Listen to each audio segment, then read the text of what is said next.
இன்றைய இறைவார்த்தை நீதித்தலைவர்கள் நூலில் இருந்து வாசகம். அந்நாள்களில் ஆண்டவரின் தூதர் ஓபிராவில் உள்ள ஒரு கருவாலி மரத்தடியில் வந்து அமர்ந்தார். அந்த மரம் அபியேசர் குடும்பத்தவரான யோவாசுக்கு சொந்தமானது. அவர் மகன் கிதியோன் மிதியானியரிடமிருந்து கோதுமையை மறைப்பதற்காக திராட்சை ஆலையில் கதிர்களை அடித்துக் கொண்டிருந்தார். ஆண்டவரின் தூதர் அவருக்கு தோன்றி, வலிமை மிக்க வீரனே, ஆண்டவர் உன்னோடு இருக்கிறார் என்றார். கிதியோன் அவரிடம், என் தலைவரே, ஆண்டவர் எம்மோடு இருக்கிறார் என்றால் ஏன் இவையெல்லாம் எமக்கு நேரிடுகின்றன? ஆண்டவர் எம்மை எகிப்து நாட்டிலிருந்து வெளியே கொண்டு வரவில்லையா என்று கூறி, எங்கள் தந்தையர் எமக்கு வியந்துரைத்த அவரது வியத்தகு செயல்களெல்லாம் எங்கே? இப்பொழுது ஏன் ஆண்டவர் எம்மை இப்படி கைவிட்டு விட்டார்? எம்மை மிதியானியரின் கைகளில் ஒப்படைத்து விட்டாரே என்றார்.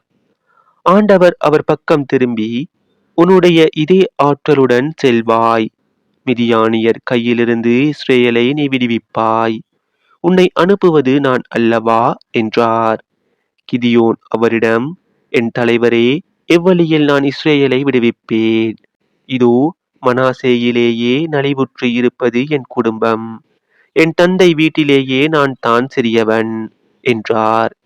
ஆண்டவர் அவரிடம், நான் உன்னோடு இருப்பதால் நீ தனி ஒரு ஆளாக மிதியானியரை வெல்வாய் என்றார். கிதியோன், உம் பார்வையில் எனக்கு தயவு கிடைத்துள்ளது என்றால் நீர்தான் என்னுடன் பேசுகிறவர் என்பதற்கு அடையாளம் ஒன்று காட்டும்.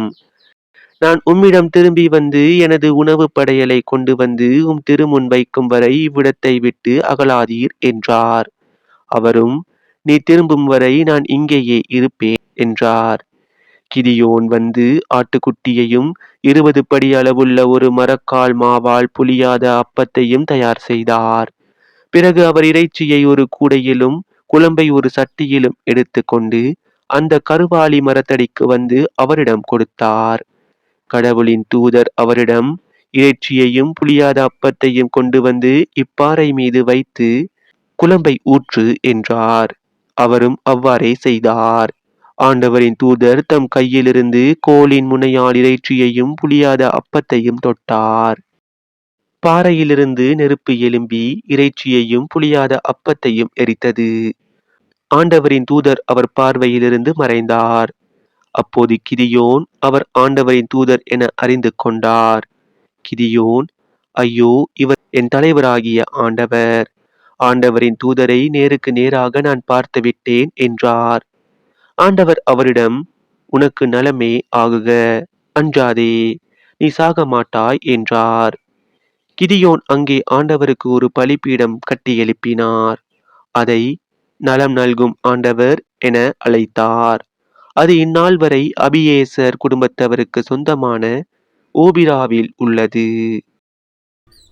இது ஆண்டவர் வழங்கும் அருள்வாக்கு. இறைவா, உமக்கு நன்றி.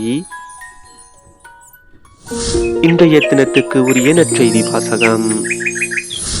மத்தேயு எழுதிய தூய நற்செய்தியில் இருந்து.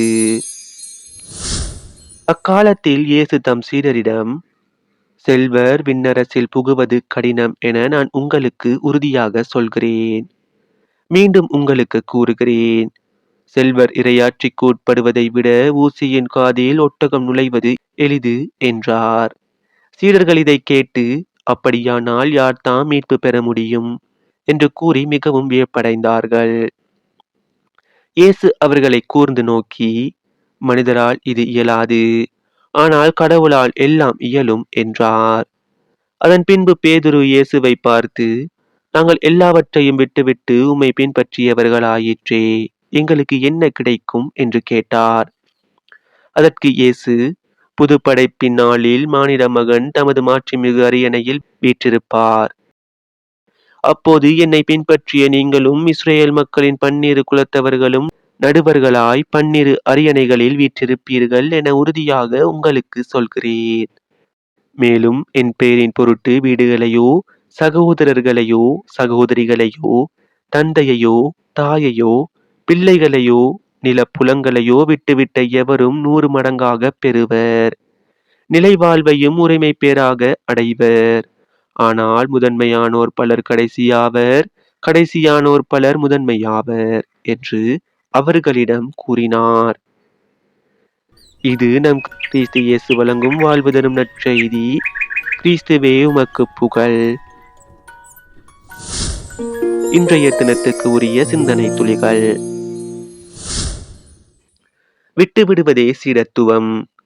விட்டுவிடுதல் என்பது இயேசுவின் பார்வையில் சீடத்துவத்தின் ஒரு அடிப்படை பண்பு.